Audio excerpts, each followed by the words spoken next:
নমস্কার, আমার নাম অনুপম রায়। আমি অনেক দিন পরেই আমি ফেস দেখিয়ে আমি প্রোগ্রাম করছি। সেই প্রোগ্রামটি হলো পাইথনের লিস্ট একটি প্রোগ্রাম। এই লিস্ট প্রোগ্রামটা হলো missing number.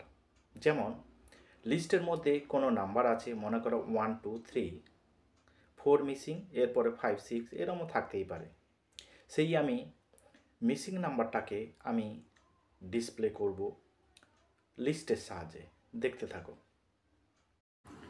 n equal to third ব্র্যাকেটের মধ্যে 1 2 3 5 6 7, থার্ড ব্র্যাকেট ক্লোজ করে s equal to 0, x equal to len first ব্র্যাকেটের মধ্যে n, তারপরে +1, s equal to s star x plus 1 row division 2, এরপরে m equal to s minus sum ব্র্যাকেটের মধ্যে n, এরপরে প্রিন্ট করবে মিসিং নাম্বার ইজ কমা দিয়ে m।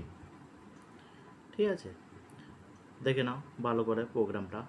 আমি এবারে প্রোগ্রামটা গিয়ে আমি রান করব। দেখো রান করছি। এখানে দেখো মিসিং নাম্বারটা দেখিয়ে দিচ্ছে, অর্থাৎ ডিসপ্লে করছে মিসিং নাম্বার ইজ 4। তাহলে উপরে দেখো 1 2 3 4 নেই, 5 6 7, তাহলে 4টা দেখে নাও ভালো করে প্রোগ্রামটা।